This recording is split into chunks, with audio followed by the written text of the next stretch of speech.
लीजिएगा, कोई दिक्कत नहीं होगी। और इसका एक लॉन्ग आंसर ध्यान दीजिए, इसमें संबंधित जो लॉन्ग आंसर है, ये 3 आंसर है, आपको ध्यान देना है लॉन्ग आंसर में। पहला है everything was going well, it was an easy flight. ये सब कुछ अच्छा चल रहा था, ये बहुत आसान उड़ान थी, यानी कंफर्टेबल उड़ान थी। व्हाट रॉन्ग सडनली, फिर अचानक क्या हो गया, ये क्वेश्चन आ सकता है, आता ही है बल्कि आया हुआ है, तभी मैंने लिखाया है। जो बहुत ज़्यादा बार पूछा गया है क्वेश्चन, उसी क्वेश्चन ने रिपीट किया, चूँकि अक्सर देखा गया है कि जो रिपीटेड क्वेश्चंस होते हैं वो बहुत ज़्यादा आते हैं।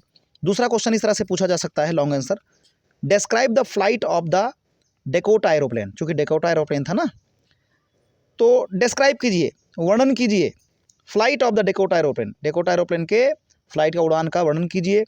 अनटिल इट लैंडेड, जब तक उतर नहीं गया, सेफली मीन्स सुरक्षित, एट द एयरपोर्ट, हवाई अड्डे पर। या तीसरा क्वेश्चन ऐसे भी आ सकता है इसका, the black aeroplane is a mystery story explain, ये बहुत ज़्यादा आता है। The black aeroplane is a mystery story explain, जो काला हवाई जहाज था वो एक मिस्टीरियस स्टोरी थी, अर्थात एक रहस्यमयी कहानी है, एक्सप्लेन कीजिए, इसे एलेबोरेट कीजिए, अर्थात इसे विस्तार से बताइए। तो देखिए इसमें 3 पॉइंट मैंने लिखाया हुआ है। पहला पॉइंट है the pilot and his heroic flight, यानी पायलट और उसकी बहादुरीपूर्ण उड़ान।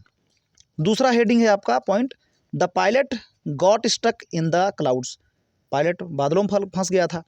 और तीसरा पॉइंट जो है वो ये है, ही वॉज सेव्ड होपफुली, वह होपफुल्ली माने उम्मीदों के मुताबिक सेव्ड माने बच गया था, यानी जैसे उसकी उम्मीद थी बच जाऊंगा, वैसे ही वो बच भी गया था। तो चलिए इसको बहुत फटाफट आसान है, बहुत ईजी है, आप इसे ग्रैब करते चले जाइए और बाई हार्ट कर लीजिए, कंठस्थ कर लीजिए। देखिए पहला जो हमारा पॉइंट है वो ये है, the pilot and his heroic flight, pilot और उसकी बहादुरीपूर्ण उड़ान। देखिए a huge storm was brewing up and the author was keen to reach his home to spend his holiday with his family. A huge storm, एक विशाल तूफान, huge माने बड़ा, विशाल, ठीक है। ए ह्यूज स्टॉर्म, एक बड़ा तूफान, वॉज ब्रीविंग अप मतलब ब्रीव अप हो रहा था, अर्थात आ रहा था, उमड़ घुमड़ रहा था। तो एक विशाल तूफान, एक बड़ा तूफान, वॉज ब्रीविंग अप, उमड़ घुमड़ रहा था। एंड द आथर वॉज कीन, और लेखक कीन था, उत्सुक था, टू रीच हिज होम, अपने घर पहुंचने के लिए, टू स्पेंड हिज हॉलीडे, अपने छुट्टी को बिताने के लिए, विद हिज फैमिली, अपने परिवार के साथ। तो अपने परिवार के साथ में हॉलीडे बिताने के लिए लेखक जो था वो कीन था कि वो टू रीच माने पहुंच जाए हिज होम, अपने घर को, ठीक। सो इसलिए ही डिसाइडेड, उसने निर्णय किया, टू फ्लाई माने उड़ान भरने के लिए, थ्रू द स्टॉर्म, तूफान में से, तूफान में से होकर, थ्रू का मतलब में से होकर होता है, जरिए भी होता है, तो थ्रू माने यहाँ मतलब निकालेंगे में से होकर।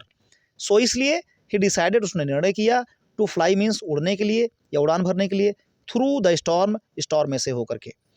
As he did not want, चूंकि, एज मीन्स चूंकि, ही डिड नॉट वॉन्ट, वो नहीं चाहता था, to miss the chance to meet his family, अपने परिवार से मिलने के का जो चांस था, संयोग था, अवसर था, उसे मिस करना नहीं चाहता था, गंवाना नहीं चाहता था।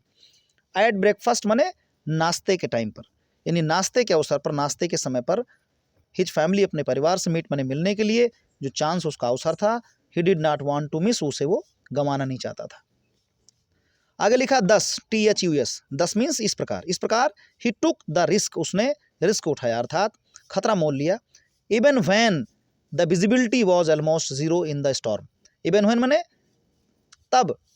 तब जबकि, द विजिबिलिटी माने जो देखने की क्षमता थी, विजिबिलिटी मीन्स देखने की क्षमता, तो इवन व्हेन, तब जबकि देखने की क्षमता, वॉज ऑलमोस्ट जीरो, लगभग, ऑलमोस्ट माने लगभग, ऑलमोस्ट जीरो, लगभग जीरो थी, शून्य थी, इन द स्टॉर्म माने तूफान में, तूफान में जब विजिबिलिटी की जो क्षमता थी, अर्थात देखने की जो क्षमता थी, वो ऑलमोस्ट जीरो हो गई थी, लगभग जीरो हो गई थी, इवन देन, तब भी, ही टुक द रिस्क, उसने खतरा मोल लिया, ठीक है।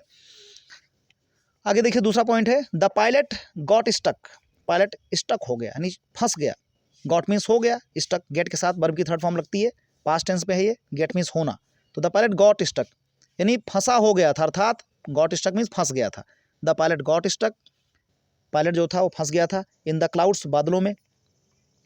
तो इसमें पॉइंट में देखिए हम इसको लिखेंगे, पहला हमने लिखा कि the pilot and his heroic flight, pilot और उसकी हेरोइक उड़ान मतलब बहादुरीपूर्ण उड़ान। उसके बाद में दूसरा पॉइंट है कि pilot got stuck in the cloud, जब उसने उड़ान भरी तो बादलों में फंस गया। तो देखते हैं कैसे क्या हुआ। As the pilot enter the storm, as मैंने ज्यों ही, जैसे ही, द पायलट यानी ऑथर लेखक ही खुद पायलट था, तो जैसे ही पायलट एंटर्ड मैंने प्रवेश किया, पायलट ने एंटर किया, प्रवेश किया द स्टॉर्म मीन्स तूफान में, ही कुड नॉट सी एनीथिंग, वो कुछ भी नहीं देख सका, आउटसाइड बाहर, द प्लेन मीन्स प्लेन के, हवाई जहाज के आउटसाइड बाहर, he could not see anything, कुछ भी नहीं देख सका। As it was black, as मैंने चूंकि, इट वॉज ब्लैक पूरी तरह से कालापन था, काला काला ही सब कुछ था। एज इट वॉज ब्लैक चूंकि सब कुछ अंधकार में था।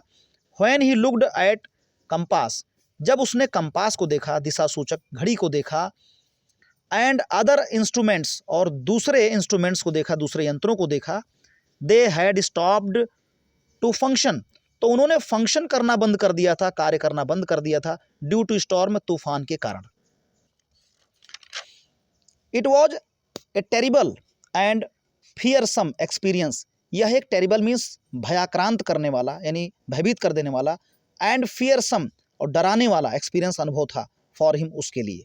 अब तीसरा पॉइंट देखिए क्या है, ही वॉज सेव्ड होपफुली, जब वो तूफान में गया तो तीसरी बार हम क्या लिखेंगे इस हिंट में कि वो उम्मीद के मुताबिक बच गया था। होपफुली मीन्स उम्मीद के मुताबिक, सेव्ड मीन्स बच गया था, पैसिव वॉइस है, ही वॉज सेव्ड, वो बचा लिया गया था मतलब बच गया था, होपफुली उम्मीदों के मुताबिक।